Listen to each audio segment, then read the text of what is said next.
Hey, you random stranger. I hope you've been going well these past almost 2 weeks now. I myself recently had to survive a couple of extroverty things like a wedding and a couple of catch ups and a haircut. Actually, when my hairdresser took one look at me, he was just like, "Don't worry, just sit down and I'll cut your hair in silence. No need to talk to me." And I was so grateful to him. Yeah, actually, I wonder how many of you guys would understand the relief that I felt at those words. Anyway, today is K-On! Day, and I'm just glad to be able to sit down here and watch this with you guys. As you all know, I am obsessed with this show, and one way that I felt would help prolong this K-On! Journey would be to react to the OST afterwards. So thank you guys so much for coming through with your song recommendations. And I was kind of surprised that characters like Nodoka and Jun also have their own solo songs. So please look forward to that. The other order of business, thank you so much, Temuge. I hope I'm pronouncing your name right, for pointing out that I have been pronouncing AZusa's name wrong this entire time, and I am completely mortified. Uh, it's so funny that no one else had commented on this before this point, and so I'm gonna assume that it's because most of you are excessively kind and too polite to have corrected me. So thank you, Temuge. I'm gonna make sure for Azusa's sake. So it's Azusa. Okay, I promise that I will get her name right from this point forward. Another comment I want to wholeheartedly endorse, this one from Nomad. Uh, I feel like if K-On! And other shows like it were in the mandatory school curriculum, 90% of all world problems would just vanish with that generation. That is a beautiful dream, and honestly, one that I believe in too. There's a calming, wholesome ethos that K-On! Embodies around being kind and loyal and having a passion in life that I feel would really honestly help people be more accepting of both themselves and of others as well. Maybe that's just wishful thinking. I don't think so, but yeah. Moving on to the recap, I want to cover a few more important fly under the radar kind of character beats from the last two episodes that I picked up on when I rewatched them again. So, episode 7 was essentially the documentary on the origins and legacy of the Mio fan club, while episode 8 focused on, I guess, the hard hitting reality of having to choose careers post high school. And it's a real testament to the Karen writers that even at this point, like a third of the way through season 2, that we're still peeling onion layers off these characters and still learning new things about them, often in subtle ways that aren't immediately obvious. So, for instance, let us start with my favorite Elysian, Mugi.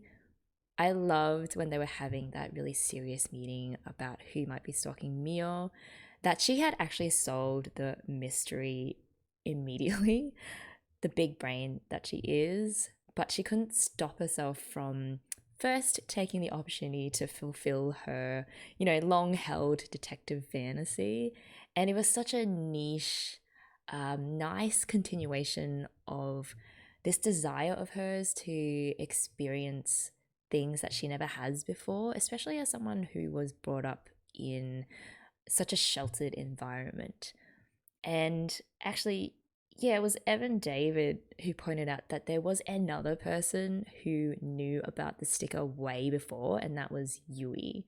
So after Mugi explains the sticker, Yui says, "Oh, yeah, I saw that, but I just thought that Mio had stuck it there on purpose." Because, of course, in her universe, it is completely normal for someone to want to stick a 20% off sticker in their hair. That it's more plausible that Tonchan was the one stalking Mio because he was just being a needy turtle. And I thought it's just another neat way to show Yui's otherworldly genius expressing itself in bizarre and just wonderful ways. From that scene, we also get this nice parallel between Azusa and yes, I said Azusa and Nodoka. So as we know, Mio cried from relief when Nodoka responded in a normal way to the stalking, i.e. with concern. But AZusa during the meeting also says pretty much exactly the same thing, that the rest of the girls should be more concerned, and she does earn Mio's eternal gratitude. However, I feel like probably because of her status as a kohai, these bursts of normality and logic from AZusa is never quite enough to like pierce the bubble of insanity that the other three keep up.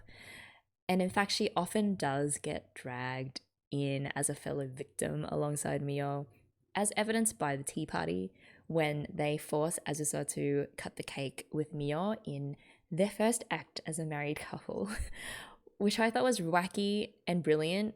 And also, I died a little bit on the inside on their behalf as a fellow introvert.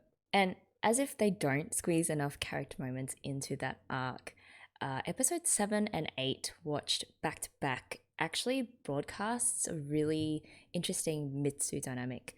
So remember at the start of episode 7, Ritsu is retelling the story of worrying about Mio and advising her to go to the student council about the stalker, which all turns out to be a load of rubbish, apparently, because Mia actually had to go to the student council on her own because no one else would, react normally.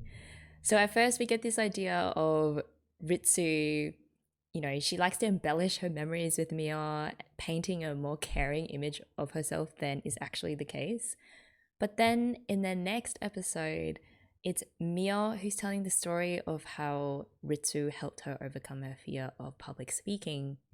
And the truth is, Ritsu really does care about Mia and knows instinctively how to look after her and how to encourage her and to push her boundaries. And we know it's the truth because it's Mia who's telling it. I loved how after Mia finishes a story, Azusa and Yui are like, oh, that was not very in character for you, Ritsu, at all. Just to highlight that there is such a sweet, very interesting contrast between an externally teasing, kind of non-committal Ritsu with the Ritsu deep down who cares so much. And Ritsu really cares or values being able to help Mio because she is legit hurt when Mio kind of muses out loud, oh, maybe I shouldn't have come to you for help because all you did was teach me rude stuff. So I thought that was very, very cute. There was another cool note about Mitsu from Gab X. So this wasn't the first time that they'd met. If you remember at the end of season 1, before their very first performance, Ritsu talks about Mio being shy since they met, and they look younger, so around 6. So it's when Ritsu compliments Mio about how nice her hair is and how awesome that she's left-handed. I do remember that. If you add those moments with these flashbacks, you can see Ritsu pretty much teased her because she liked her a lot, but along all the teasing was also flattering. Even Mio yelling at her was appealing to Ritsu. If that's not love, I don't know what is. Yeah, I totally agree, and I thought the yelling part was so cute. Kind of like, you found your soulmate when even their little outbursts and so-called flaws makes you love them even more. Actually, I saw some really interesting parallels between Ritsu and the Mio fan club, in that there were these moments where the fangirls are like, oh, we love that she left a sticker in her hair, or, when she accidentally bites her tongue during the speech. But when it comes to seeing Mio's perfect and adorable imperfections, I do think Ritsu has them all beat by a long shot. In fact, if she was ever given a Mio fan club membership card, it would have to read like 00000. The original Mio fangirl is and always has been Ritsu. Another thing about episode 7, and I know I'm going on and on about episode 7, and it's not because I myself am a Mio fangirl, it's really because there is some very meaty narrative going on here. So this really interesting use of background music. When Mio was thinking about whether one day she'll be as mature as Sokabe-senpai, who is in college and was willing to miss the tea party so that, they wouldn't have to change the date for everyone else, the music is very dramatic, it's very emotional, right? But as soon as Ritsu begins that creepy narration of hers about how images of the happy days Mio spent with her friends flash before her eyes, the music cuts out and that contemplative moment is completely broken as Mio starts yelling at Ritsu. But ironically, right at the end of the episode, when they show Mio's photo reel, the emotional music starts up again and Ritsu's creepy narration actually comes true.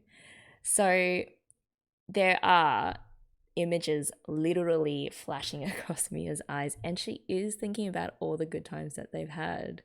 I thought it was just such a great, funny use of foreshadowing and a subtle way to weave in this ongoing joke that Ritsu tends to exaggerate things, but then that's how they actually end up happening anyway. Speaking of things that you can pick up on rewatch or several rewatches, as the case may be, Dubs, Checkum, and Video Runaway pointed out that Sokobe actually appears in season 1 during the first school festival. So, man, you gotta have some sharp eyes for that. So, to sum up episode 7, I mean, the idea of having a fan club around a certain girl in high school is so bizarre, but in the show, it makes sense, and so we kind of just run with it. They're able to use this bizarre situation to discuss a very serious theme of growing up and moving on and leaving friends behind, which is something that is more directly addressed in episode 8 when the issue of what to do after graduation comes up.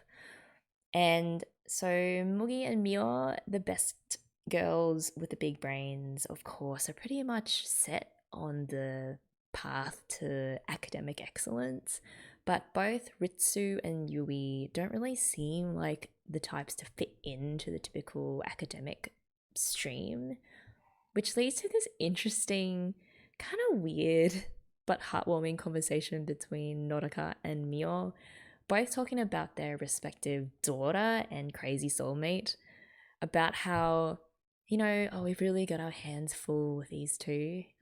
They could do anything they wanted if they just put their minds to it. And it made me notice the fascinating parallels between how Yui and Nodoka met and how Ritsu and Mio met. So Nodoka describes meeting Yui in this really funny, cute kind of way. She says, "Before I knew it, she was standing there right next to me," which is so accurate in the way that both Yui and Ritsu just planted themselves in front of Nodoka and Mio and essentially imprinted on them. It was like, hey, you're stuck with me forever from this second henceforth.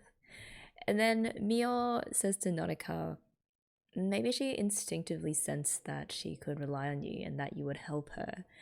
And I do love that the special connection between those two pairs is partly about interdependency and this instinctive, bone deep feeling that you can rely on the other person for absolutely anything. And AZusa, who of course is in training to become Yui's next object of imprinting, asks Nodoka, but isn't she a lot of trouble? Like, hasn't she caused so much trouble for you? And the answer is yes. But I do love that Nodoka's answer gives off this feeling that it's not just that Yui is too cute to stay angry at, but that if she didn't have this Yui-sized trouble in her life would just be so boring and probably not even worth living. A sentiment I feel applies pretty accurately to Mitsu as well. Finally, and really this is the final point, I did wonder what Sawako's little smile after rejecting Yui's career of musician meant. I thought it might have been like a reminiscing of her musical past and thinking about how nice it is to be so young and idealistic. And I'd also thought that she rejected that choice because it's not really looked upon as a viable option for a high schooler. Although Forecast G made a good point as well, in that Sawako might have rejected it because although musician is a good choice, she knows that both Yumi and Mitsu don't really have a concrete idea of how it is that they're going to achieve that in practice. So, in today's episodes, I guess we'll see where that conversation leads. I did really like that after Sawako sensei tells them about the tragic story of why she became a teacher, Ritsu tries to make her feel better by saying it's not the past that counts, but the here and the now. Which is, I feel, also a very apt sentiment that applies to those of us watching K-On! As well. So, on that note, I think it's about time we jump into the next two episodes of K-On! Finally. And let's just enjoy them in the here and now. So, if you guys are good to go, let's do this in 3, 2, 1, play.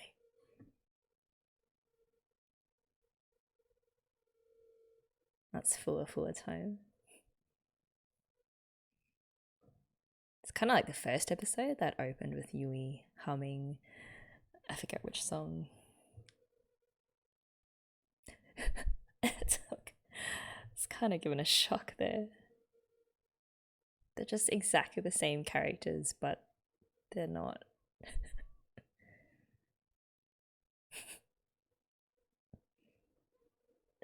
110.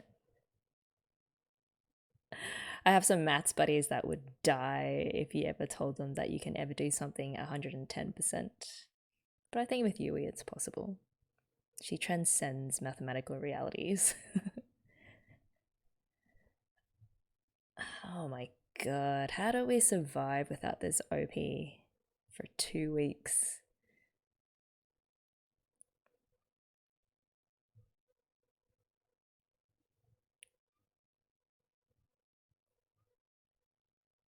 I love the message of this song as well.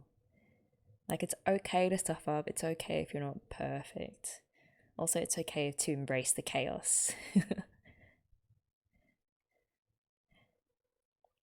It's very Yui, like she kind of wears her emotions on her sleeves. And it kind of allows everyone else around her to show their emotions more as well.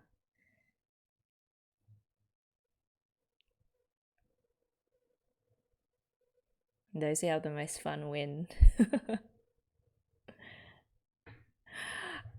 I do love that it's sort of like a middle finger as well to monotony and doing things the same way or doing things the way that everyone else does.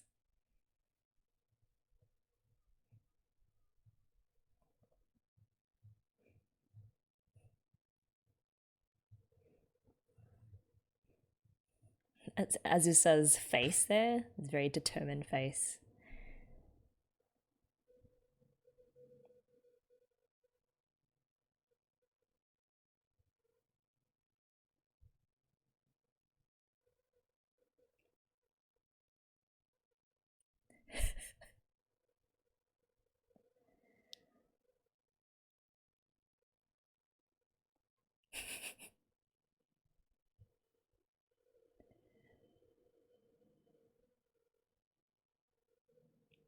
Oh, Mugi, such a good friend. At taking any opportunity to serve.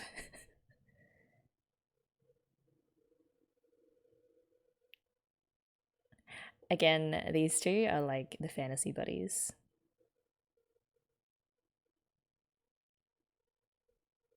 Tadamasa Oguri.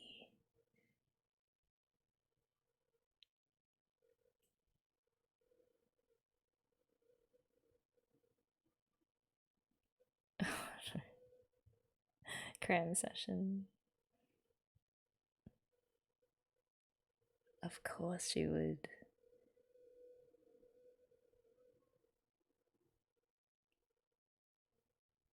Is there nothing that will make Mugi mad?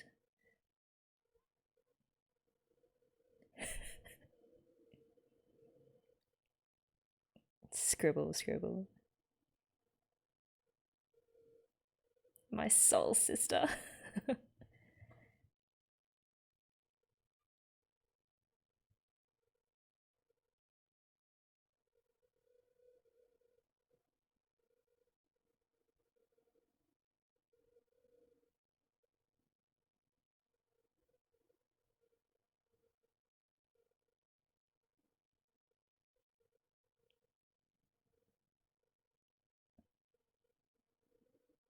Jazz magazine.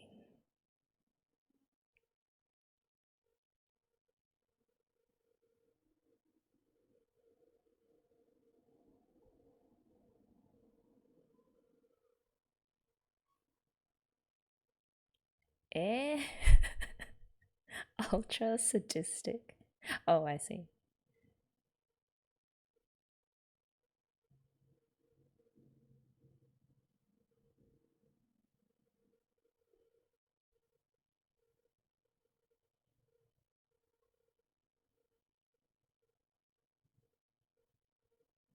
So cute. Oh, and it's wrapped so nicely as well. I love that about Japanese food. It's like presentation is everything, even the box that it comes in.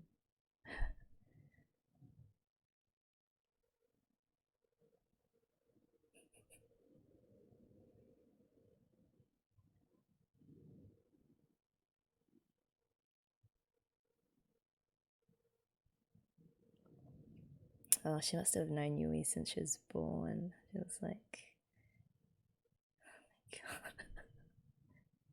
oh, and there you go.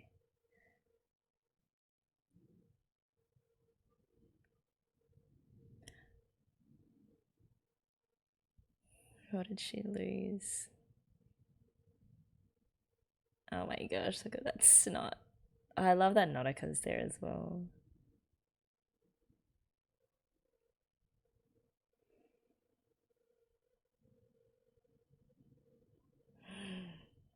Is something gonna happen to that grandma? No, they wouldn't do that to us.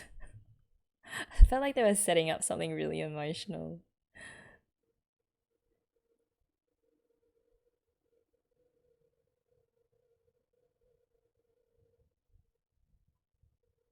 Oh, maybe she's gonna write a song for her.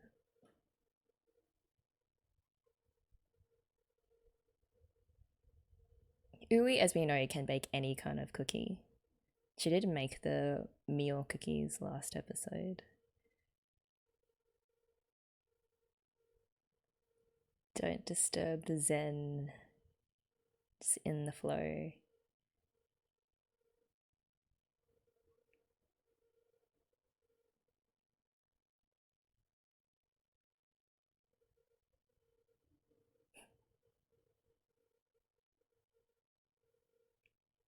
So she's writing the lyrics of a song, right? That's why she's so into it. And it's also because it's for someone that she cares about. AZusa, I can't even hide your affection.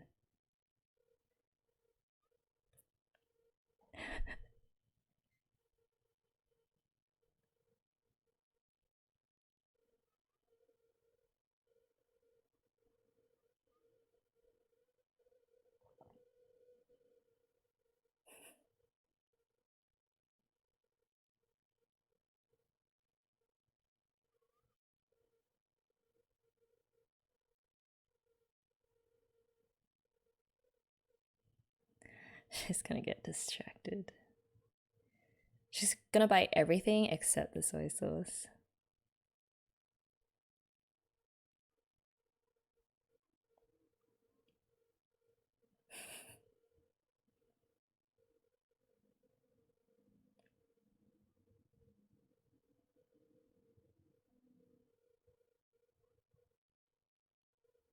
Oba-chan.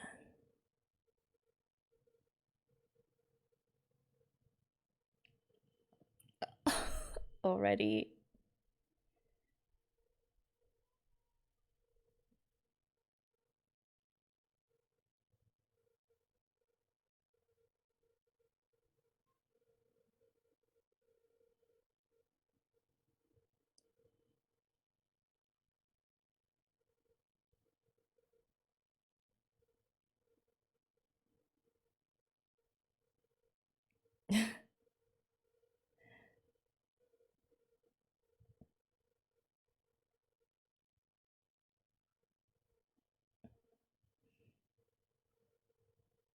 Oh, this is where she's gonna do the 110%.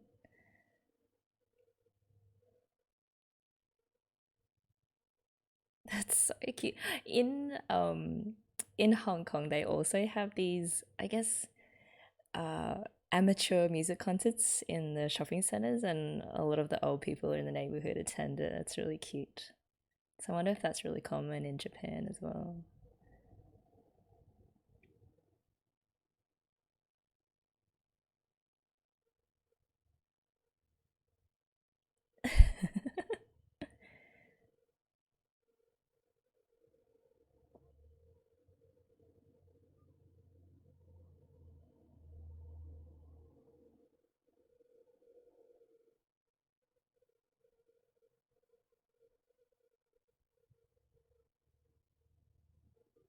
Also, it's music, so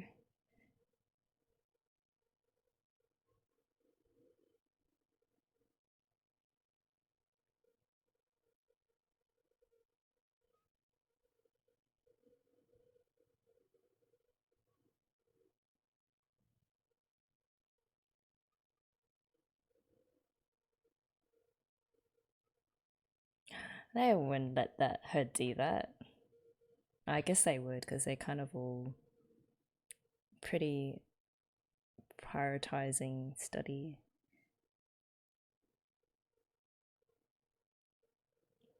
Yeah, in the absence of their parents, whom we never see.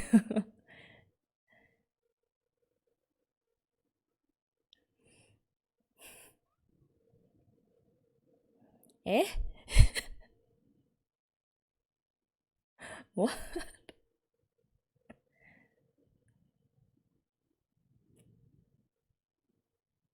What was that about Abachan reminding Yui of Ritsu?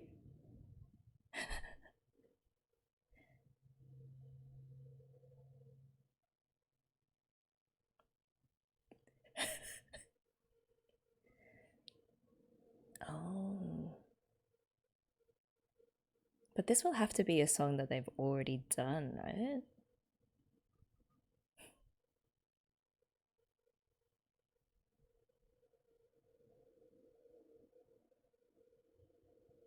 Oh, wait, she needs a straight man, which is Azusa, isn't it?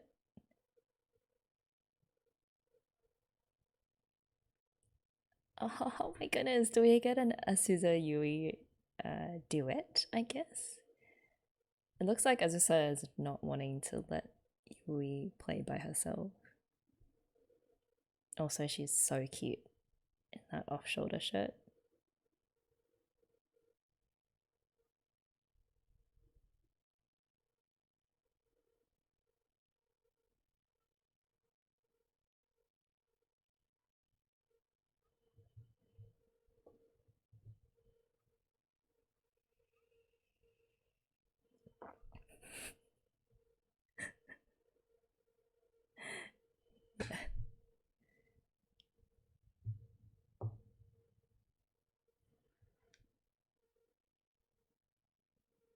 Oh, that's a really beautiful dam.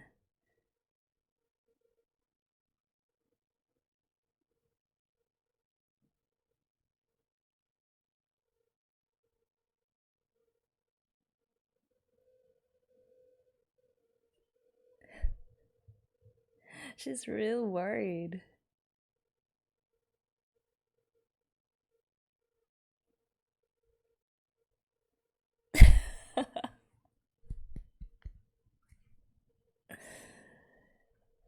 I love Azusa. I do love that Yui wasn't really saying anything, and she wasn't really hinting that she wanted Azusa, but Azusa kind of sensed that it would make her happy. Oh, God. So cute. Of course they were as well.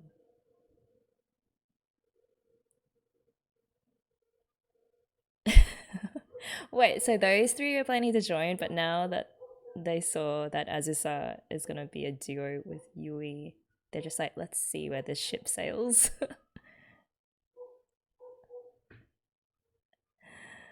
uh...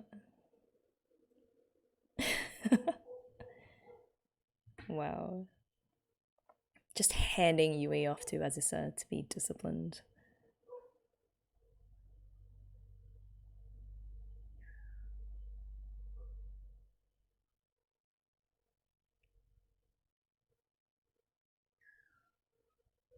And as we all know, those who have fun win.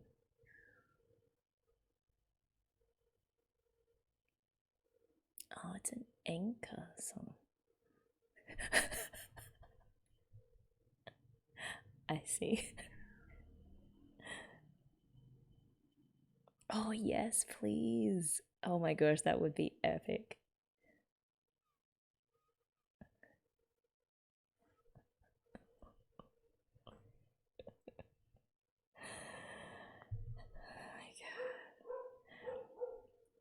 The musical rendition that we didn't know we needed. No, it was working.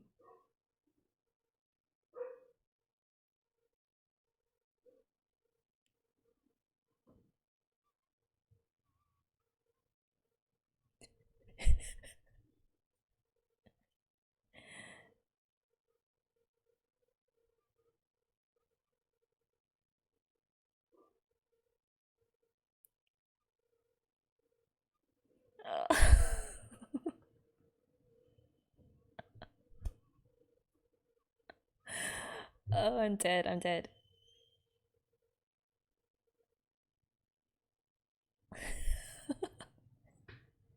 She's lost her soul to the chaos.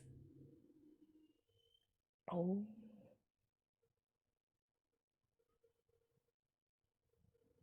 How is AZusa gonna survive this? She introduced her as Azinyan.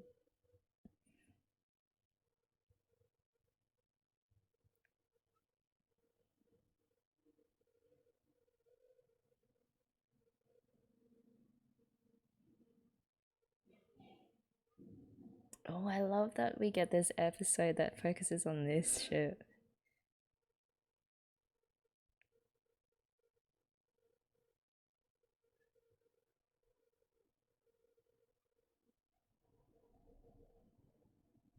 Hmm. What is their ship name, actually?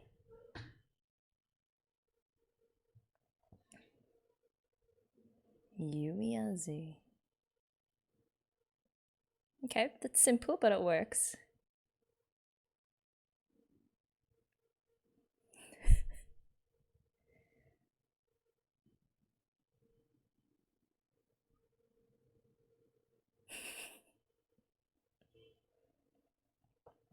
Wow.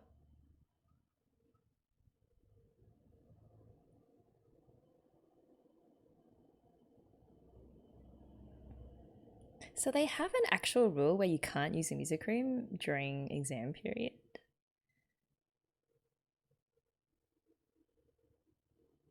She smiles even during an exam. Oh no.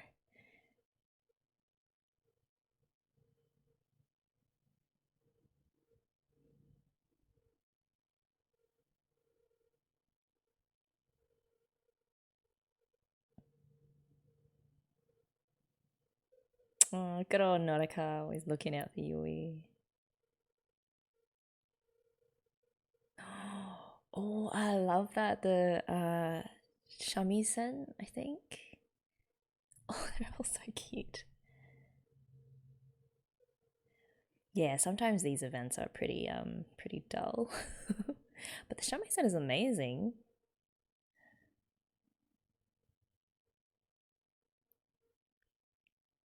The crowd's pretty quiet. There's a scary clown in the back. I love their outfits, their matching outfits. They're so cute. The big red ribbons in their hair. And the clogs as well.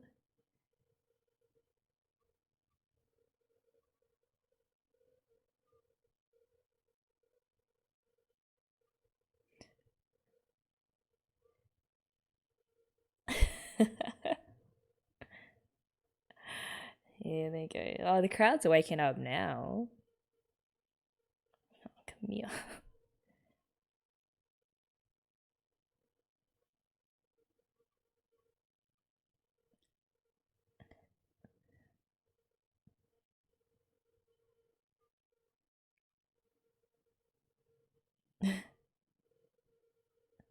And this is such a different comedy vibe from Yui and Ritsu, who are both sort of the funny men. Oh, so cute. They're such a hit. Oh, an oldie.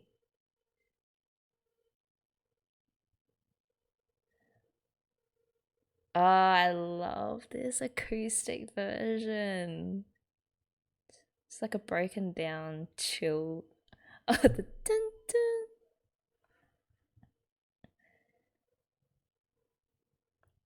Oh my god.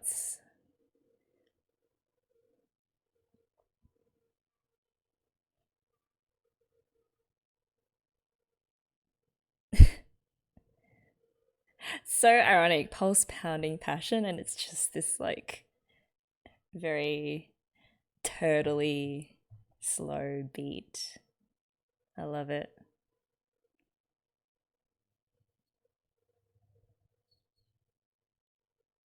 Oh, I wanted more. Oh, the shakuhachi.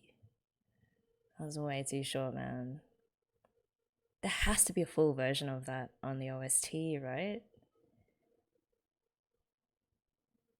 Oh,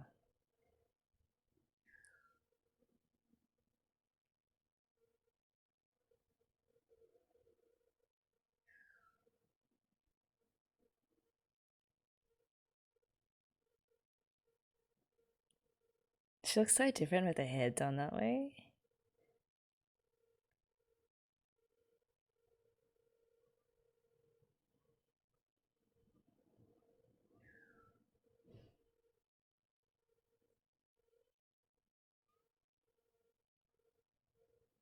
She aced.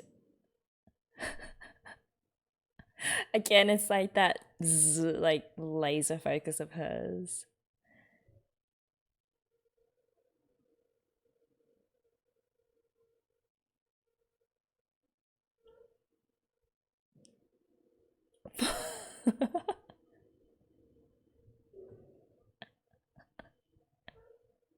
I was like, are they gonna go an episode without any Mitsu moments? And no.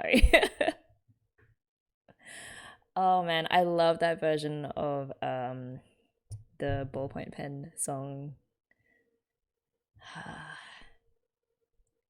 Yeah, Yui and Azusa, such a great couple in terms of all their different contrasts and tensions that they have whenever they get together. The different senses of humor, but then the way that they come together, and it just works. Opposites attract. It's a great, great dynamic.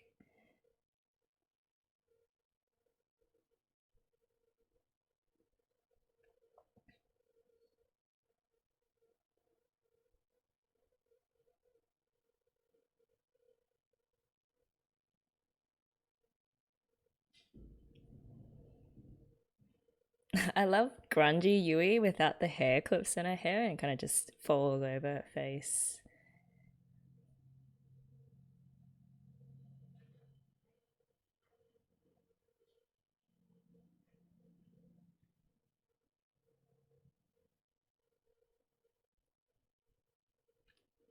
Mugi.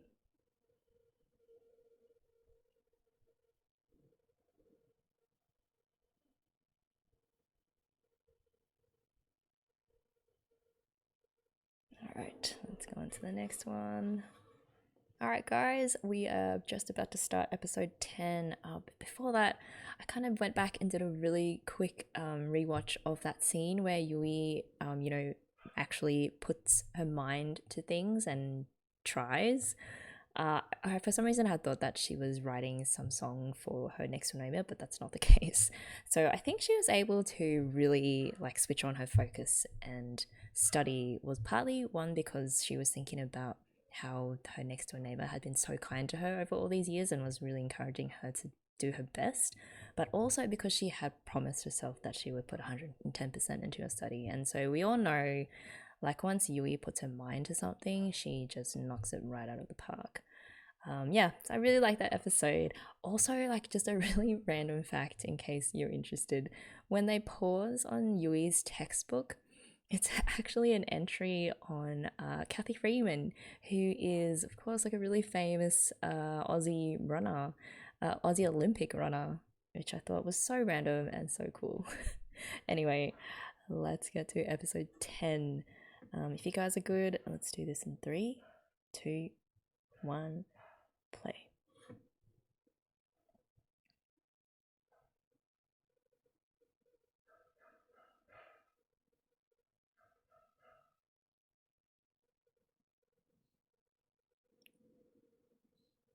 Eh? Mugi the detective episode? Oh, that was a really short intro. Oh, if we get a Mugi detective episode, I am going to die of happiness. It's really weird how we only sometimes get the English lyrics. By the way, Mugi's keyboard is super heavy and also super expensive. Someone actually tweeted to me this amazing tweet about how inhumanly strong Mugi actually is. I will share that in the description below. Wait, let me look it up. Hang on. I want to give credit to the person who shared it with me. Give me one sec.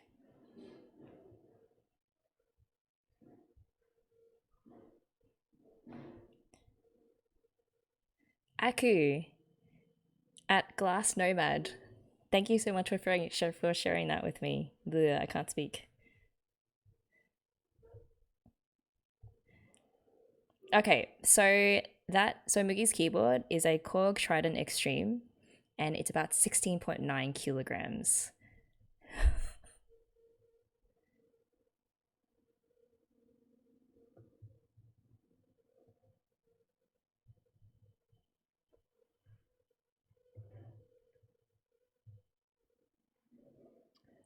Oh, Sawako episode.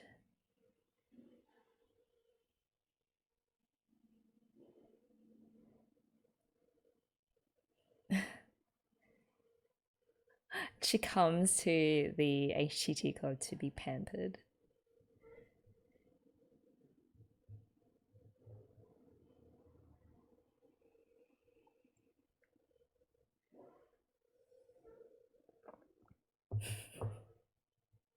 Ritsu's gonna get murdered.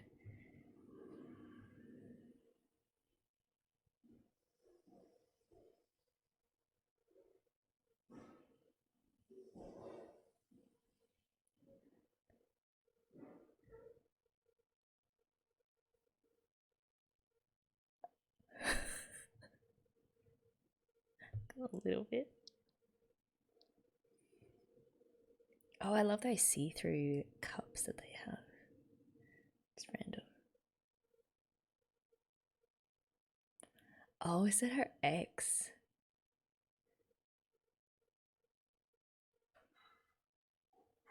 Oh my gosh, are they gonna stalk their teacher?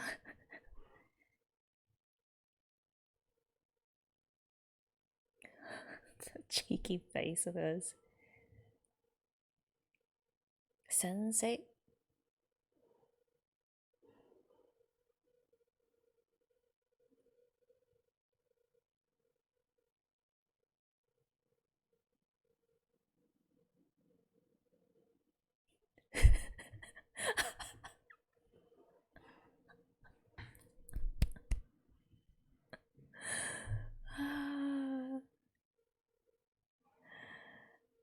Oh, that was fantastic.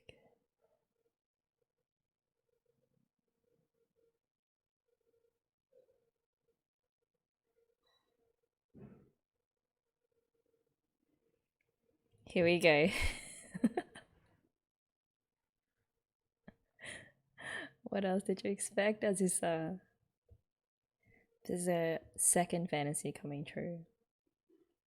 Surveillance.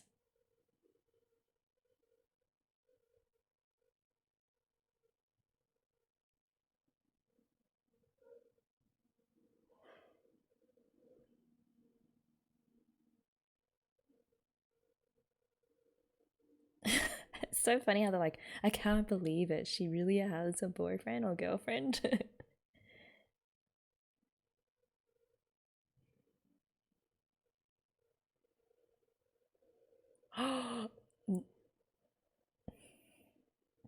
Yeah, totally.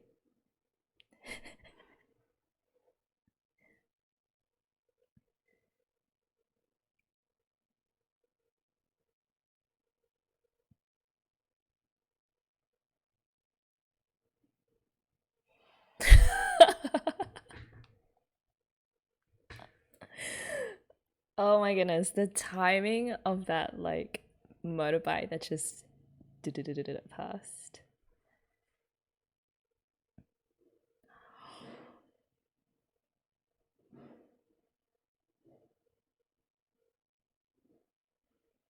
Oh, maybe it's like a ex band member.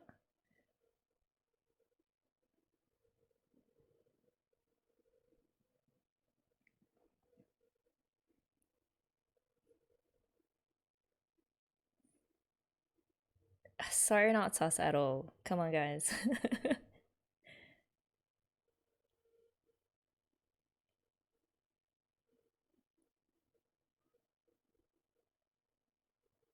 Ouch.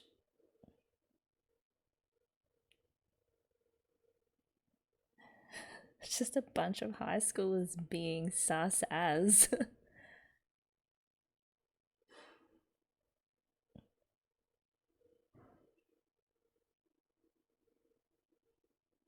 They're such babies.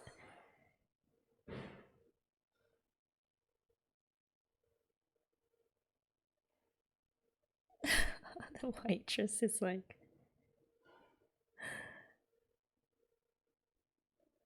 she's had a long day, this waiter. The last thing she needs is high schoolers creating chaos.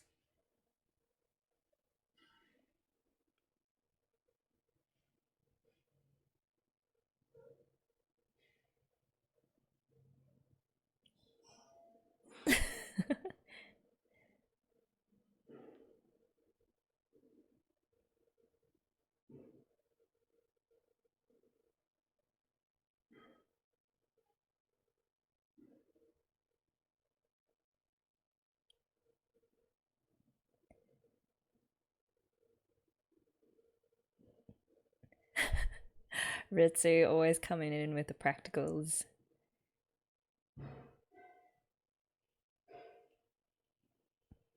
They do look like they would have been in a previous death metal band.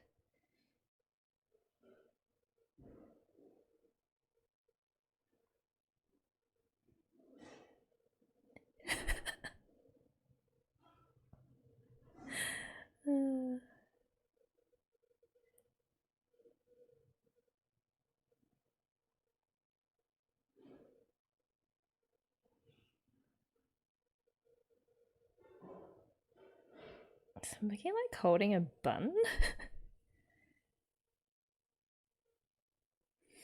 Oh my god. Again, do you see how Yui is like the first one to notice these little details and remember them, but then not really think about bringing it up until other people ask her? Oh, Mio.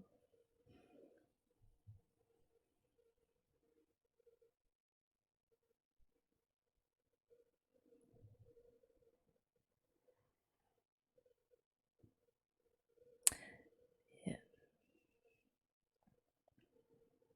Ooh.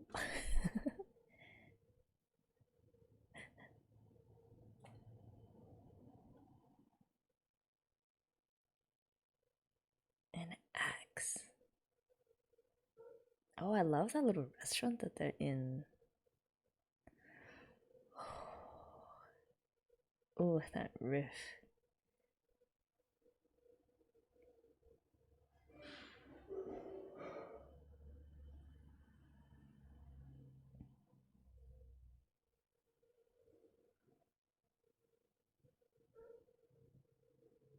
Naughty me.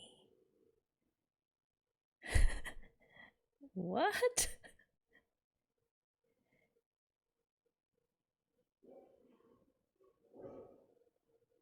Wait, why did you think she was a foreigner? Is it because of her hair?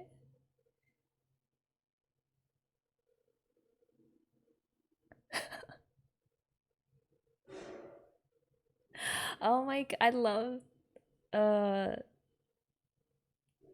the look on her face. It's like you know that she's never been in this kind of bar before. You've never seen the kinds of things on the menu. I love Mugi. Eh?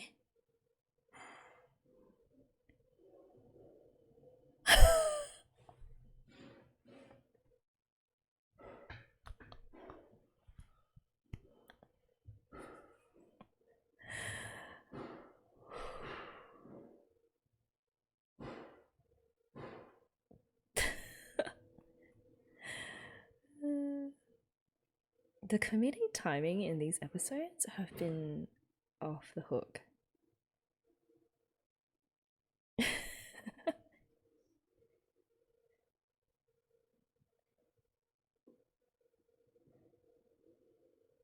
I would have thought that the fact that it was mundane would have made Mugi very excited.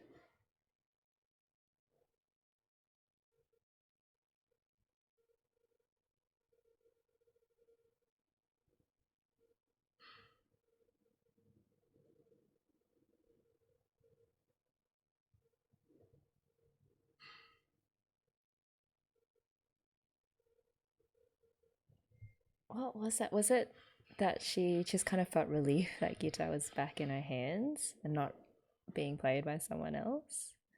I don't know.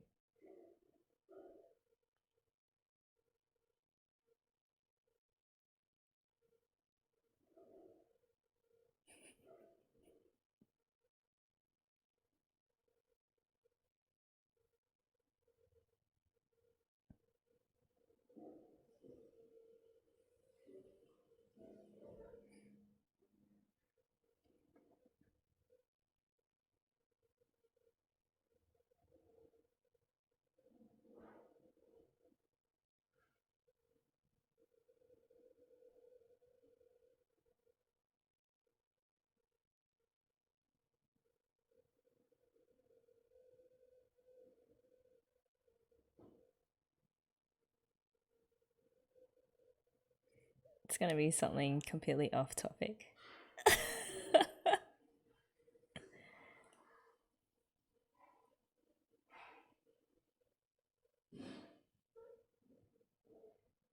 How is this happening without Sawako Sensei noticing?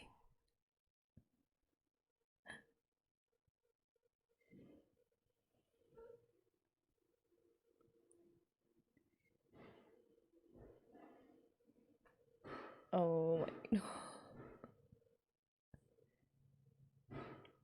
I am a pen.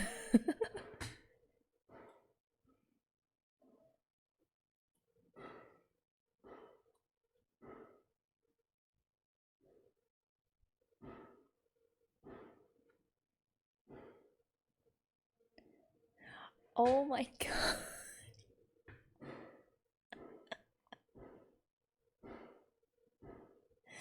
Wow, she's really going through that list of her wishes, isn't she?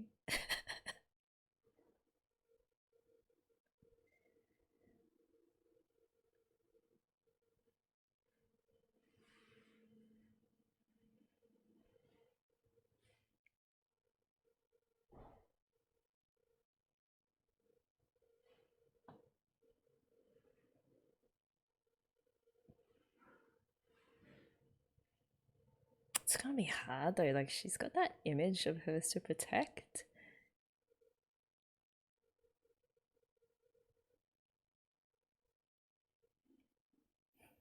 Blackmailed.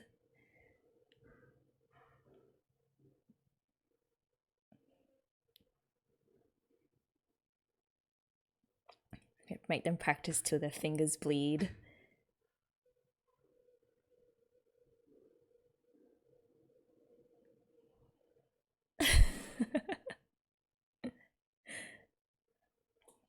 My god, it reminds me of my old like orchestra and conductor.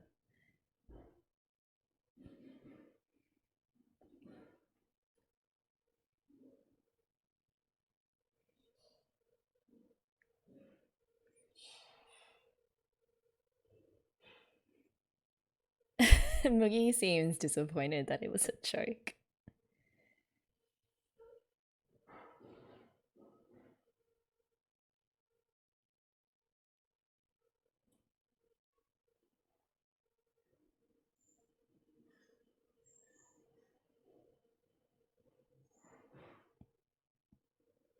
Man, just like a total celebrity. Mm.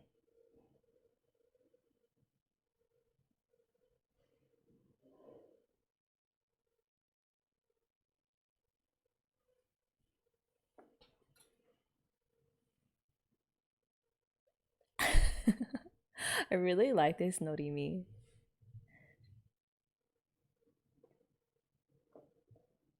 Just such a chill character. Like a really blunt sense of humor.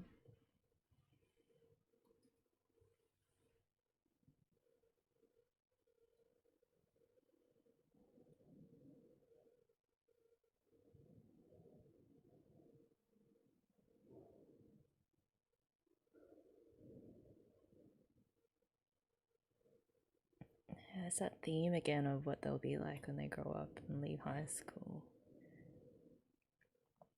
I do wonder if she meant that adults are able to kind of not repress, but do things that are different to what they thought they would be doing in high school or when they were younger. Yeah, like that. Like having to adjust your behaviors or your dreams in order to be more practical.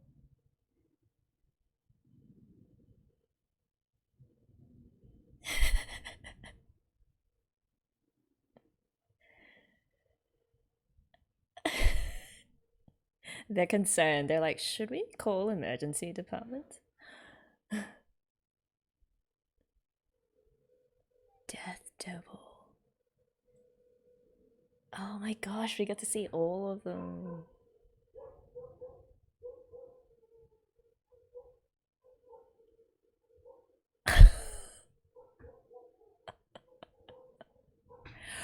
I know what they're doing.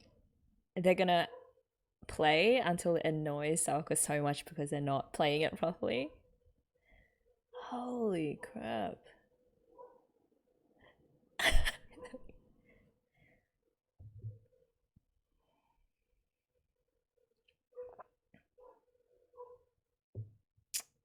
Oh, it's gonna piss her off so much. Her former band being mutilated beyond recognition, being called cute. It was a genius strategy.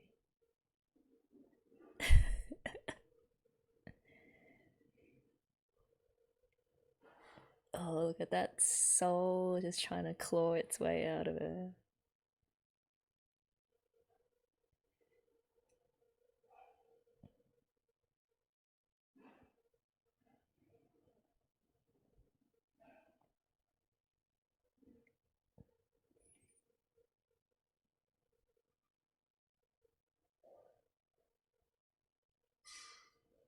Here she goes. The devil herself.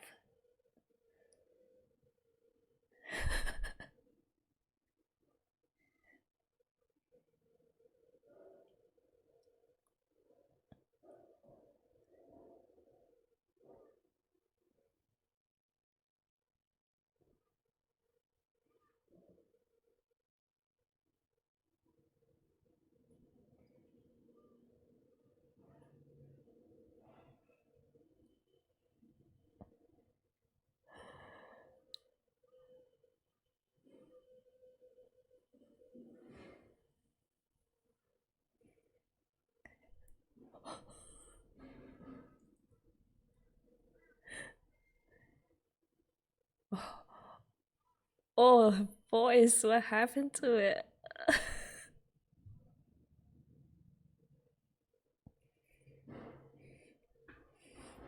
my gosh, got AZusa.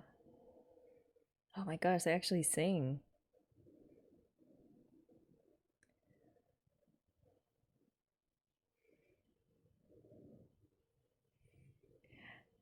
If her VA actually sings this song, I am going to Alright, I gotta look it up. This is like her life story.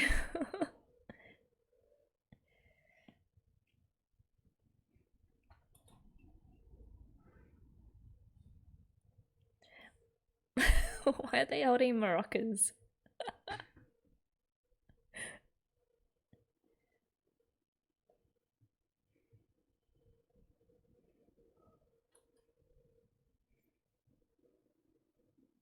Oh my gosh.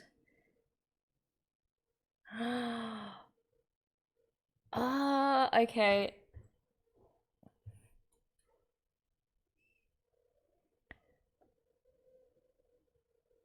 So, I love that flashback of the same scene that happened with Yui and Sawako, with Sawako rejecting her because it happened to her in her high school days and she had to do the exact same form.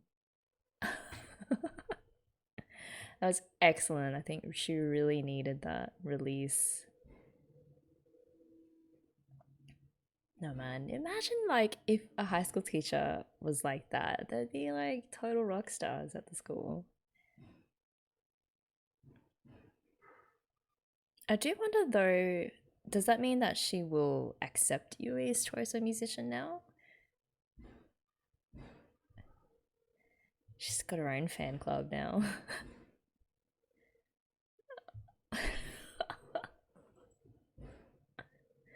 She's not wearing her glasses. It's like she's free to be her own person now, even in the role as of teacher. Yeah.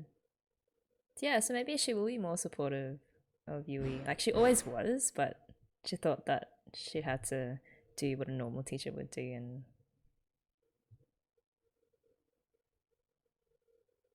oh. So there were 4 members in the band. Was it Death Devil? Oh, that was amazing.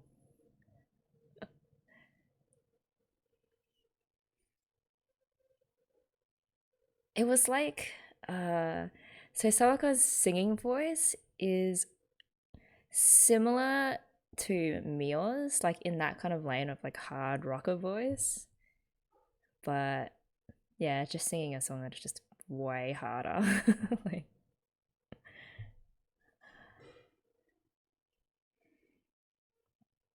I wonder, I've sort of been thinking, do I prefer Mio's singing voice, like the songs that Mio sings, or the songs that Yui leads?